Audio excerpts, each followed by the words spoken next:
Good morning all of you. My name is Krishna Kumar and स्वागत है आपका बैरॉन लर्निंग एकेडमी में। और इस सी शार्प की सीरीज में लेकर के आ गया हूँ एक और नई वीडियो आपके लिए, जिसमें हम सीख रहे होंगे क्लासेस एंड ऑब्जेक्ट के बारे में। आप सभी को पता है कि प्रोग्रामिंग में क्लासेस एंड ऑब्जेक्ट एक बहुत ही ज़्यादा इंपॉर्टेंट फैक्टर होता है। अगर आपको क्लासेस और ऑब्जेक्ट का कॉन्सेप्ट अच्छे से समझ में आ जाता है, तब भी आप ओप्स को फॉलो करके आप प्रोग्रामिंग कर पाते हो या ओप्स को फॉलो करके आप अपना कोड कर पाते हो। तो आइए आज हम क्लास और ऑब्जेक्ट के बारे में डिटेल डिस्कशन करेंगे और देखेंगे ये कैसे वर्क करता है। तो आइए चलते हैं कंप्यूटर स्क्रीन पे।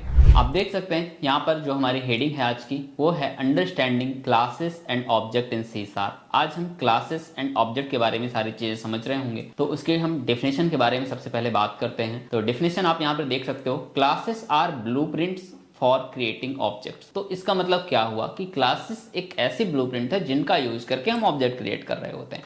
अब ऑब्जेक्ट क्या होता है उसके लिए पहले हम डेफिनेशन को और आगे समझते हैं। और we can say classes is a collection of fields, methods, properties, events etc. अभी हमने क्या बात की थी कि क्लास क्या है, ब्लूप्रिंट है ऑब्जेक्ट क्रिएट करने के लिए। अब हम क्या बात कर रहे हैं कि क्लास कलेक्शन है। क्लास को हम कलेक्शन भी कह सकते हैं। किसका कलेक्शन? फील्ड का, मेथड का, प्रॉपर्टी का, इवेंट का, या इसके अलावा और भी कुछ चीजें हो सकती हैं जैसे इनम, डेलीगेट्स, बहुत सारी चीजें हो सकती है। इन सभी का कलेक्शन है क्लास। ठीक है। अब ये फील्ड क्या है? देखो, फील्ड वही वेरिएबल ही होते हैं, मेमोरी स्पेस जिसके अंदर कुछ स्टोर कर रहे होते हो। तो क्लासेस एक तरह से कह सकते हैं कई सारे वेरिएबल्स का भी कलेक्शन हो सकती है, कई सारे मेथड्स यानी कि फंक्शंस का भी कलेक्शन हो सकती है, प्रॉपर्टीज का भी कलेक्शन हो सकती है, इवेंट्स का भी कलेक्शन हो सकती है। तो कई सारी चीजों का कलेक्शन ही है क्लासेस। एक बड़ा सा कंटेनर ही है जिसके अंदर बहुत सारी चीजें हो सकती हैं। ठीक है। इसी को हम ब्लूप्रिंट भी कह देते हैं या इसी को हम टेम्पलेट भी कह सकते हैं। देखो और आगे डेफिनेशन में अगर आप आओ तो इन सभी चीजों का कलेक्शन तो है ही। एंड इसके आगे आप देखो अगर तो that define characteristics and behaviour of an object. और ये सभी चीजें मिलकर के ही क्लास के अंदर जो भी चीजें हैं, फील्ड, मेथड, प्रॉपर्टी, ये सभी चीजें मिलकर के ही क्लास के ऑब्जेक्ट की कैरेक्टरिस्टिक्स एंड बिहेवियर को डिफाइन करती हैं। ठीक है। और उसके आगे अगर हम बात करें तो class serve as a template, एक टेम्पलेट की तरह सर्व करती है ये, allowing you to create multiple instance. और क्लास अलाउ करती है कि आप मल्टीपल इंस्टेंस क्रिएट कर सकते हो, यानी कि एक क्लास के आप एक से ज्यादा, चाहे तो आप 2 ऑब्जेक्ट क्रिएट करो या 2000 ऑब्जेक्ट क्रिएट करो, कोई फर्क नहीं पड़ता। यानी कि आप कितने भी ऑब्जेक्ट क्रिएट कर सकते हो। अच्छा, ऑब्जेक्ट और इंस्टेंस दोनों एक ही चीजें हैं, कंफ्यूज नहीं होना। ठीक है।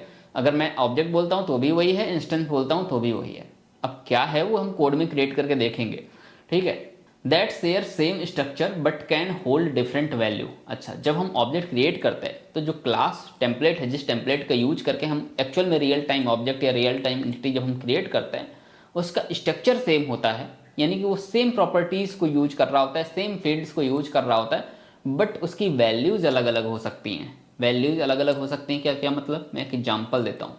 जैसे हम एक कार नाम की क्लास ले लेते हैं। कार क्या है? एक ब्लूप्रिंट बोल सकते हैं। कार जैसी कोई चीज एग्जिस्ट नहीं करती है रियल टाइम में। कार के अलग अलग नाम होते हैं, कुछ मॉडल होते हैं जैसे XUV 300, वो कार एग्जिस्ट करती है मार्केट में। ठीक है। टोयोटा कार एग्जिस्ट करती है मार्केट में। मैं सिर्फ बोलूँ कि कार एग्जिस्ट करती है, कार जैसा कुछ नहीं है, उसके अलग अलग नाम है। वो नाम एक्चुअल में रियल टाइम एंटिटी है जो एग्जिस्ट कर रहे होते हैं। ठीक है। अब वो नाम किसी पर्टिकुलर चीज से यूज करके बने होते हैं। यानी कि कोई भी कार हो, सभी कार में ब्रेक होता है, सभी कार में हैंडल होता है, सभी कार में पहिए होते हैं, मतलब कुछ कॉमन चीजें जो सभी कारों में होती हैं। तो वो कॉमन चीजों को एक टेम्पलेट बना दिया जाता है, उस टेम्पलेट का यूज करके सब चीजें बनती रहती हैं। एक नई रियल टाइम एंटिटी बनती रहती है उस कॉमन टेम्पलेट को यूज करके। उस कॉमन टेम्पलेट को हम क्लास बोल देते हैं और उस रियल टाइम एंटिटी को हम ऑब्जेक्ट बोल देते हैं। इसको जब हम कोडिंग में समझेंगे तो आपको बहुत अच्छे से समझ में आएगा। अच्छा, ऑब्जेक्ट के बारे में अगर मैं एक चीज और आपको बताऊं, यहाँ पे आप देख सकते हो कि object is a instance of class और we can say it is a real time entity. समझ में आ गया होगा। एक रियल टाइम एंटिटी ही ऑब्जेक्ट है और क्लास क्या है? वो टेम्पलेट जो ब्लूप्रिंट हमने क्रिएट किया था वो हमारा क्लास है। आओ कोडिंग में समझते हैं। मुझे पता है कि डेफिनेशन से आपको इतना क्लियर नहीं होगा, लेकिन जब हम कोडिंग में आएंगे आपको बहुत अच्छे से क्लियर हो जाएगा, कोई टेंशन लेने वाली बात नहीं है। तो आइए हम सबसे पहले चलते हैं अपने विजुअल स्टूडियो में। और ये विजुअल स्टूडियो में आप देख सकते हैं मैंने एक यहाँ पर प्रोजेक्ट क्रिएट कर रखा है जिसका नाम है हमारा console app classes and object. जो हमारा टॉपिक था उसी नाम से मैंने एक प्रोजेक्ट यहाँ पर क्रिएट कर रखा है। और यहाँ पर एक program.cs फाइल है जिसके अंदर एक नेम स्पेस बना हुआ है हमारे प्रोजेक्ट के नाम से, और उसके अंदर हमारी एक क्लास बनी हुई है, इंटरनल क्लास प्रोग्राम यहाँ पे लिखा हुआ है, यानी कि प्रोग्राम नाम की एक क्लास बनी हुई है। अब हम क्या करेंगे, यहाँ पर हम एक कार नाम की अपनी क्लास बनाएंगे जिसमें हम कुछ प्रॉपर्टीज़, कुछ फील्ड्स, कुछ मेथड्स बनाएंगे और उस क्लास का यूज करके हम डिफरेंट ऑब्जेक्ट क्रिएट करेंगे। देखो डेफिनेशन में यही चीज़ कही गई थी ना कि class is a collection of field, method and property, यानी कि क्लास के अंदर यही सारी चीज़ें हो सकती हैं। तो सबसे पहले तो हम बनाते हैं क्लास। अपनी क्लास बनाने के लिए आपको क्या करना है, आपको सिंपल लिखना है क्लास कीवर्ड, ठीक है, क्लास कीवर्ड लिखना है, फिर क्लास का नाम लिख देना है। तो मान लो हमें कार नाम की क्लास बनानी थी तो हमने लिख दिया कार, दैट्स इट, हमारी क्लास बन गई है। बस क्लास की बॉडी बनाने के लिए हमने एक कर्ली ब्रेसेस ओपन और क्लोज कर दिया, अब हमारी क्लास बन गई। अच्छा, अब हमारी क्लास के अंदर कुछ है नहीं, अभी हमने बात की थी कि क्लास कलेक्शन है कुछ चीज़ों का, ठीक है, या टेम्पलेट है जिसके अंदर कुछ चीज़ें डिफाइन होंगी, लेकिन अभी हमने तो क्लास के अंदर कुछ डिफाइन ही नहीं किया। तो हम क्लास के अंदर वो कुछ कॉमन चीज़ें डिफाइन करते हैं, वो कुछ फील्ड्स डिफाइन करते हैं, जिससे हम कह सकेंगे कि ये कार क्लास इन फील्डों का कलेक्शन है। तो वो कॉमन चीज़ें क्या हो सकती हैं, जैसे हर क्लास का अपना मॉडल होता है, हर क्लास का अपना कलर होता है, ठीक है, मॉडल ईयर होता है। तो हम यहाँ पे कुछ प्रॉपर्टीज डिफाइन कर देते हैं क्लास की, प्रॉपर्टीज या फील्ड कह सकते हैं हम इनको। अच्छा, प्रॉपर्टीज और फील्ड में भी एक माइनर सा डिफरेंस होता है, उसके बारे में हम बाद में बात करेंगे। फिलहाल मैं यहाँ पर कुछ फील्ड्स डिफाइन कर रहा हूँ। तो मैं यहाँ पर स्ट्रिंग मॉडल नाम की एक फील्ड बनाता हूँ, और फील्ड यानी कि वेरिएबल ही है, वेरिएबल यानी मेमोरी स्पेस, जिसके अंदर कुछ रखा जा सकता है, जिसके अंदर कुछ स्टोर हो सकता है, ठीक है। तो यहाँ पर स्ट्रिंग मॉडल नाम का मैंने एक फील्ड बना दिया। दूसरा फील्ड बनाता हूँ स्ट्रिंग कलर नाम का, क्योंकि हर कार का कुछ कलर हो सकता है और हर कार के लिए मैंने एक ब्लूप्रिंट तैयार कर रहा हूँ ना, तो वो कॉमन चीज़ें मैं यहाँ पे लिख ले रहा हूँ जो हर कार में यूज होने वाली हैं, ठीक है।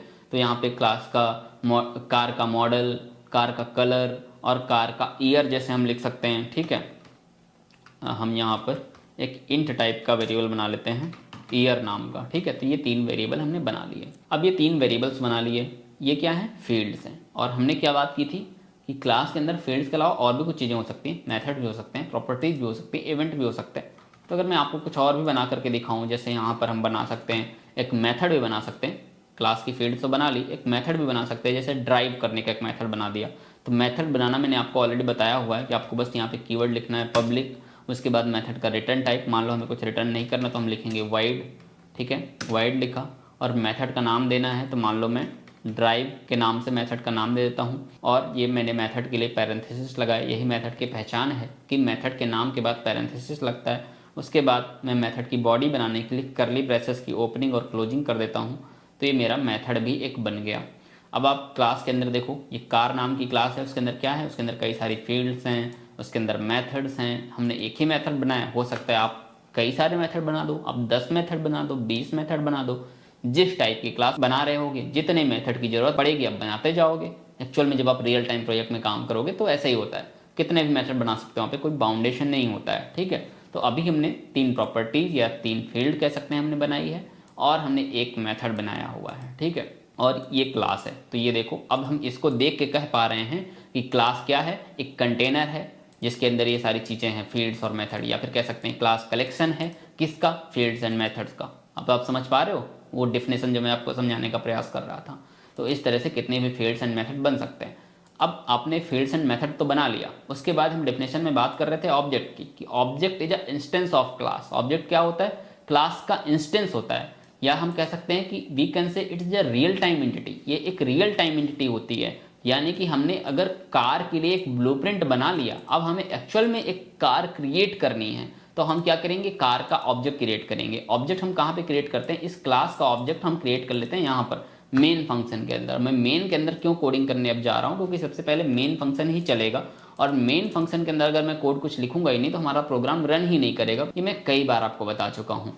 तो यहाँ पर मैं मेन के अंदर आके अपनी कार क्लास का ऑब्जेक्ट क्रिएट कर लेता हूँ। ये जो हमारी कार क्लास है इसका ऑब्जेक्ट क्रिएट कर लेता हूँ। तो ऑब्जेक्ट क्रिएट करने के लिए सिंपल आपको कार का नाम लिखना होता है, वही जो भी आपकी क्लास का नाम है वो आपको नाम लिखना होता है, और फिर यहाँ पर आपको अपने ऑब्जेक्ट का नाम लिखना होता है। आपने क्लास का नाम लिखा, फिर किस नाम का ऑब्जेक्ट क्रिएट करने जा रहे हो उसका नाम लिखना होता है। तो मैं यहाँ पे माई कार 1 ऑब्जेक्ट का नाम दे देता हूँ, और फिर इक्वल लगाता हूँ, फिर न्यू कीवर्ड लिखता हूँ, और फिर से वही कार यानी कि क्लास का नाम और पैरेंथेसिस लगा देना होता है। ये एक्चुअल में कंस्ट्रक्टर होता है। कंस्ट्रक्टर के बारे में हम नेक्स्ट वीडियो में पढ़ रहे होंगे। फिलहाल ये समझो कि ऑब्जेक्ट कुछ इस तरह से क्रिएट करते हैं। किसी भी क्लास को ऑब्जेक्ट क्रिएट करना होता है तो बस ये एक लाइन ऑफ कोड है जिसका यूज करके आप ऑब्जेक्ट क्रिएट कर रहे होते हो। अब वो नाम अलग अलग हो सकते हैं, हो सकता है कार की जगह स्टूडेंट नाम हो तो यहाँ पे भी स्टूडेंट रहेगा, यहाँ पे भी स्टूडेंट रहेगा, और ये नाम तो आप अपने हिसाब से कुछ भी दे सकते हो। माई स्टूडेंट या राम श्याम मोहन, जो भी आपको देना हो, ये तो आप कुछ भी दे सकते हो, ठीक है। तो इस तरह से ऑब्जेक्ट क्रिएट करते हैं किसी भी क्लास का। अब हमने क्लास का ऑब्जेक्ट क्रिएट कर लिया, क्लास भी बन गई है। अब क्लास का ऑब्जेक्ट क्रिएट करने के बाद मुझे क्या करना है, ये जो प्रॉपर्टीज यानी कि जो फील्ड थी, इन फील्ड में कुछ वैल्यू रखनी है और इस मेथड के अंदर मुझे कुछ परफॉर्म कराना है, मुझे कुछ प्रिंट कराना है कि ये हमारी कार का नाम है, कार ड्राइव कर रही है, कार का ये कलर है, ये कार का ईयर है, ये सब मुझे इस मेथड के अंदर प्रिंट कराना है। बाद में मैं इस मेथड को भी यहाँ पे कॉल कर लूँगा तो मेरा मेथड चल जाएगा, ठीक है। तो ये माई कार वन जो मैंने ऑब्जेक्ट बनाया है, तो जब ऑब्जेक्ट के थ्रू ही मैं इन प्रॉपर्टीज को एक्सेस कर रहा हूँ, ठीक है। ये जो प्रॉपर्टीज हैं ये सब ऑब्जेक्ट के थ्रू ही बाहर एक्सेस होंगी, अगर ऑब्जेक्ट नहीं बनाता तो मैं एक्सेस ही नहीं कर पाता। तो यहाँ पे जो माई कार वन मैंने बनाया है, इसी को मैं यहाँ पर नीचे लिखूंगा और उसमें डॉट लगाऊंगा, तो आप देखोगे कि उसके अंदर की मैं सारी चीज़ों को एक्सेस कर पाऊंगा, मॉडल, कलर, ईयर। फिलहाल मैं यहाँ पे नहीं एक्सेस कर पा रहा हूँ। उसका रीजन ये है कि ये स्ट्रिंग और स्ट्रिंग कलर, स्ट्रिंग मॉडल और इंट ईयर, जो मैंने 3 फील्ड बनाई हैं, ये फील्ड प्राइवेट हैं, बाय डिफ़ॉल्ट ये प्राइवेट होती हैं। तो हमें यहाँ पर पब्लिक का कीवर्ड लगाना पड़ेगा जिससे हम इसको बाहर कहीं एक्सेस कर पाएँ। अच्छा, ये एक्सेस करने वाला कॉन्सेप्ट हम बहुत जल्दी अपनी नेक्स्ट वीडियो में पढ़ने वाले। फिलहाल अभी आप बस समझ लो कि यहाँ पे मुझे पब्लिक का कीवर्ड लिखना पड़ेगा जिससे हम किसी दूसरी क्लास में इन फील्डों को एक्सेस कर सकें, ठीक है। ये देखो, ये मेरी कार क्लास है और ये मेरी प्रोग्राम क्लास है जिसके अंदर मैं एक मेन मेथड के अंदर ऑब्जेक्ट बनाया है मैंने। तो वहाँ पर मुझे इन फील्डों को एक्सेस करना है, तो मैं वहाँ पर माई कार वन डॉट लगा के एक्सेस करना चाहता हूँ, तो मुझे वहाँ पर पब्लिक लगाना पड़ेगा। देखो मैंने पब्लिक लगा दिया, तो अब मैं यहाँ पर मॉडल, ईयर और कलर तीनों प्रॉपर्टियों को एक्सेस कर पा रहा हूँ, आप देख पा रहे हो। तो यहाँ पर मैं सबसे पहले मॉडल को एक्सेस करता हूँ और मॉडल में कुछ यहाँ पे मॉडल डिफाइन करता हूँ। जैसे मैंने यहाँ पे दे दिया XUV 300, ठीक है। ये मैंने अपना कार का नाम दे दिया, ठीक है, कार का मॉडल दे दिया। यही है एक रियल टाइम एंटिटी। किसका यूज करके बन रही है? इस कार टेम्पलेट का यूज करके, यानी कि इस कार क्लास का यूज करके ये रियल टाइम एंटिटी बन रही है माई कार वन, जो जिसमें उसका कुछ नाम है, उसका कुछ मॉडल है, उसका कुछ कलर है, ठीक है। अब हम यहाँ पे कलर दे देते हैं।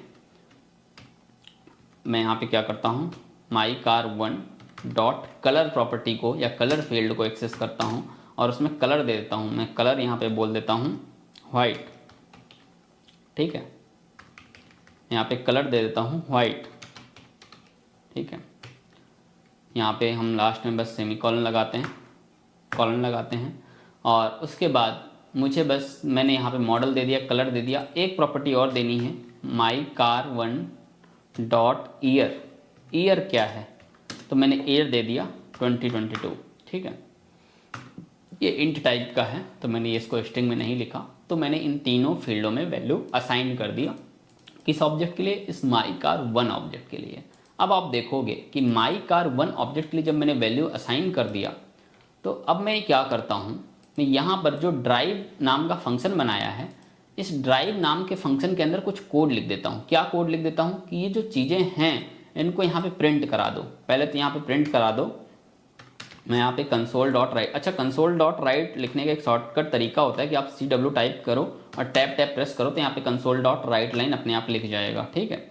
अब इसके अंदर लिख देता हूँ, सबसे पहले यहाँ पे मैं बाहर एक डॉलर लगाता हूँ ताकि मैं यहाँ पे अंदर वेरिएबल का यूज कर सकूँ, और वेरिएबल का यूज करने के लिए मैं यहाँ पे कर्ली ब्रेसेस लगाता हूँ और यहाँ पे मैं लिख सकता हूँ दिस डॉट मॉडल, यानी कि जो हमारी इस मॉडल की कार है, मॉडल, दिस डॉट मॉडल लिखा मैंने। और उसके बाद मैं यहाँ पे लिख देता हूँ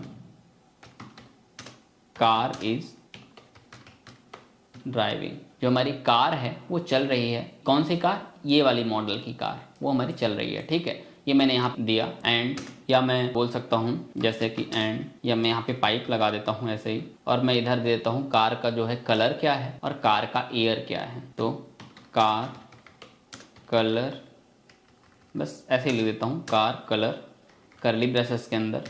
यहाँ पे मुझे कार का कलर देना है तो मैं दिस डॉट कलर दे देता हूँ, ठीक है। और फिर मैं यहाँ पे पाइप लगा देता हूँ और फिर मैं यहाँ पे कार ईयर, ठीक है, और यहाँ पे कर्ली ब्रेसेस, और फिर से मैं उस वेरिएबल को यूज करूँगा दिस डॉट ईयर, ठीक है। तो यहाँ पर एक चीज आपको ध्यान देना है कि जो दिस कीवर्ड मैं लगा रहा हूँ, ये दिस कीवर्ड इंडिकेट कर रहा है इस कार के अंदर ही जो फील्ड बनी हुई है उन्हीं को मैं एक्सेस कर रहा हूँ, ठीक है। तो दिस इसी पर्टिकुलर क्लास को ही इंडिकेट कर रहा है और कुछ नहीं है। तो बस ये एक दिस कीवर्ड है जो उसी क्लास को इंडिकेट कर रहा है। अब मैं उस क्लास के वेरिएबल्स को यहाँ पर एक्सेस करके और प्रिंट करा रहा हूँ, ठीक है। अब मैं यहाँ पर प्रिंट करा रहा हूँ तो ये फंक्शन तब चलेगा जब मैं इसको कॉल करूँगा। तो अब इस फंक्शन को मैं यहाँ पर कॉल कर लेता हूँ। तो जब मैं इस फंक्शन को ऐसे लिख करके मैं कॉल करना चाहूँगा तो देखो ऐसे नहीं कॉल कर पाऊंगा। फंक्शन को भी कॉल करने के लिए ये जो ऑब्जेक्ट मैंने बनाया है ना, ये ऑब्जेक्ट लिख करके डॉट लगाना पड़ेगा, फिर मुझे फंक्शन का नेम लिखना पड़ेगा, तब फंक्शन हमारा कॉल होगा। मैंने फंक्शन को कॉल करना पहले भी आपको बताया है। मैंने बस ऑब्जेक्ट का नाम लिखा, डॉट लिखा और फिर फंक्शन का नाम लिखा और फंक्शन हमारा कॉल हो गया। तो अब आप देखो माई कार 1 के लिए मैंने कार का मॉडल ये दिया है, कलर ये दिया है और ईयर ये दिया है, और फिर मैंने माई कार 1 के लिए उस ड्राइव फंक्शन को कॉल कर लिया है। देखते हैं क्या ये चलता है कि नहीं। और ये अभी हमने सिर्फ एक ऑब्जेक्ट बनाया है, एक क्लास बनाई है, उसके अंदर कुछ फील्ड हैं, कुछ मेथड है, उसका एक ऑब्जेक्ट बनाया है, उस एक ऑब्जेक्ट के अंदर उन फील्डों को वैल्यू सेट की है और फिर मैंने फंक्शन को कॉल किया है। अच्छा, मैं यहाँ पर कंसोल डॉट रीड लाइन लगा देता हूँ जिससे हमारी स्क्रीन रुकी रहे और हम आउटपुट को देख भी पाएँ। तो मैं यहाँ पर कंसोल डॉट रीड लाइन लिख देता हूँ और प्रोग्राम को हम रन कर देते हैं। तो आप यहाँ पर आउटपुट देख सकते हो, XUV 300 car is driving, car colour white, car year 2022, ठीक है। तो XUV 300 कार के बारे में सारी डिटेल्स यहाँ पर आ रही है, ठीक है। इस फंक्शन के थ्रू प्रिंट हो रही है। लेकिन इस फंक्शन को पता कैसे चल रहा है कार का मॉडल क्या है, कार का कलर क्या है, कार का ये हमने जब कार का ऑब्जेक्ट बनाया था उस ऑब्जेक्ट के थ्रू डिफाइन कर दिया था और फिर उसी पर्टिकुलर ऑब्जेक्ट के थ्रू हमने उस मेथड को भी कॉल किया है। अब यहीं से आपको दिमाग ये लगाना है, अगर मैं दूसरा ऑब्जेक्ट बनाऊं यानी कि एक मैं दूसरी रियल टाइम एंटिटी बनाना चाहूँ, यानी कि इस बार मैं माई कार 2 कर दूँ और मुझे यहाँ पे मॉडल भी चेंज कर देना है। मान लो मैं यहाँ पे कर देता हूँ टोयोटा, ठीक है। टोयोटा मैंने दे दिया, ये भी वाइट कलर की है, ठीक है। और या मैं इसको बोल देता हूँ ब्लैक कलर, ठीक है। ब्लैक कलर बोल दिया। मैंने यहाँ पे एयर चेंज कर दिया, मैंने यहाँ एयर कर दिया 2024, ठीक है। ये मैंने एयर कर दिया। तो इस तरह से अब मैं यहाँ पर जो हमारा माई कार 2 वाला ऑब्जेक्ट है उसके थ्रू मैं ड्राइव फंक्शन को कॉल कर रहा हूँ। अब आप देखना, अच्छा इन दोनों के बीच में एक सेपरेशन देखने के लिए मैं यहाँ पे कंसोल डॉट राइट लाइन लिख करके यहाँ पर एक सेपरेट करने के लिए एक लाइन खींच देता हूँ जिससे इन दोनों के बीच में एक सेपरेशन लाइन हमें दिखाई दे, ठीक है। ये अब आप देखना, जब मैंने पहले वाले ऑब्जेक्ट के थ्रू ड्राइव मेथड को कॉल किया है तो ये पहले वाली कार की ही सारी डिटेल आएगी। जब मैंने दूसरे ऑब्जेक्ट के थ्रू मैंने ड्राइव मेथड को यहाँ पे कॉल किया है तो दूसरे कार की ही सारी डिटेल आएगी। यही आपको समझना है कि जो मेथड होते हैं इन मेथड की सेपरेट कॉपी जा रही है, इस ऑब्जेक्ट के पास भी, इस ऑब्जेक्ट के पास भी, ये मतलब ये जो फील्ड्स हैं और ये मेथड है इन सब की सेपरेट कॉपी इनके पास जा रही है। इन सभी फील्ड में डिफरेंट वैल्यू हो सकती हैं और इस दूसरे ऑब्जेक्ट के लिए डिफरेंट वैल्यू हो सकती है। अगर कोई और ऑब्जेक्ट बने डिफरेंट वैल्यू हो सकती है। यही चीज हमने यहाँ पे पढ़ी थी थ्योरी पढ़ते टाइम। ये देखो, that share the same structure but can hold different values. Structure तो सेम हो सकता है, सबका मॉडल होगा, कलर होगा, ईयर होगा, स्ट्रक्चर तो सभी के लिए सेम है, सभी कारों के लिए, लेकिन सबके लिए वैल्यूज अलग अलग हो सकती हैं। यही चीज हमने पढ़ा था। क्लास वो टेम्पलेट का काम तो कर रही है, लेकिन जो ऑब्जेक्ट क्रिएट हो रहा है वो ऑब्जेक्ट उन फील्डों में अलग अलग वैल्यू यहाँ पे होल्ड कर पा रहा है, ठीक है। मैं यहाँ पे आता हूँ और अब प्रोजेक्ट को रन कर देता हूँ तो आप देखोगे, ये देखो, पहले यहाँ पर जब बात की जा रही थी XUV 300 car is driving and उसकी सारी डिटेल आ रही है। अच्छा, दूसरे में कार इज ड्राइविंग लिख करके आ गया है। क्या हमने इसको सही नहीं किया है? क्या गड़बड़ है, देखते हैं। अच्छा, ये माई कार 2 जो हमने ऑब्जेक्ट बनाया आप देख सकते हैं, हमने यहाँ पे माई कार 2 नहीं किया। हमें यहाँ पे इन प्रॉपर्टियों को जब हम वैल्यू असाइन कर रहे हैं हमें यहाँ पर भी माई कार 2 करना पड़ेगा ना, तभी वैल्यू असाइन होगी। तो मैं यहाँ पर माई कार 2 कर देता हूँ। अब मैं प्रोजेक्ट को रन करता हूँ तो आप देखोगे, ये देखो, अब परफेक्ट रिजल्ट आ रहा है। यहाँ पे पहली कार की डिटेल्स आ रही है और दूसरी जो रियल टाइम एंटिटी यानी जो दूसरी कार है उसकी भी डिटेल आ रही है। इस तरह से आपके ये दोनों ऑब्जेक्ट परफॉर्म हो रहे हैं, दोनों ऑब्जेक्ट अलग अलग चल रहे हैं, दोनों की अलग अलग वैल्यूज हैं। तो इस तरह से क्लास बनती है, क्लास के ऑब्जेक्ट बनते हैं, क्लास के ऑब्जेक्ट के थ्रू उसके अंदर की फील्डों को आप एक्सेस कर सकते हो, उसके अंदर के मेथड को आप एक्सेस कर सकते हो। यही काम है क्लासेस एंड ऑब्जेक्ट का कोडिंग में, ठीक है। और बिना क्लास एंड ऑब्जेक्ट के ना कोडिंग में आप ओप्स में तो काम कर ही नहीं सकते, क्योंकि मेन यही पिलर है। क्लास एंड ऑब्जेक्ट आपको समझ में आ जाए फिर ओप्स के 4 पिलर में आप जाते हो, ठीक है। हम बहुत जल्दी अब ओप्स का कॉन्सेप्ट डिस्कस करने वाले हैं, इसलिए मैं थोड़ा सा आपको इंडिकेशन दे रहा हूँ कि आप थोड़ा सा खुद से भी प्रयास करो अगर पढ़ने का, तो आपको और अच्छे से समझ में आएगा। ठीक है, तो ऊप्स में जो और कॉन्सेप्ट होते हैं 4 वो बाद में होते हैं, लेकिन पहले आपको क्लास और ऑब्जेक्ट का कॉन्सेप्ट ही समझ में आना चाहिए। तो मुझे लगता है आपको क्लास कैसे क्रिएट करना है, उसका ऑब्जेक्ट कैसे क्रिएट करना है, आज के वीडियो में अच्छे से समझ में आ गया होगा। फिर भी अगर आपका कोई डाउट रह गया है तो आप कमेंट सेक्शन में कमेंट करो, मैं आपके आंसर देने का प्रयास करूंगा नेक्स्ट वीडियो बना करके, या कमेंट सेक्शन में आपके आंसर देने का हम प्रयास करेंगे। ठीक है, और अगर आपको मेरी इस वीडियो से कुछ समझ में आया है तो आप मेरे वीडियो को लाइक करें, चैनल को सब्सक्राइब करें और बने रहें हमारे साथ इस चैनल में। Thank you all of you.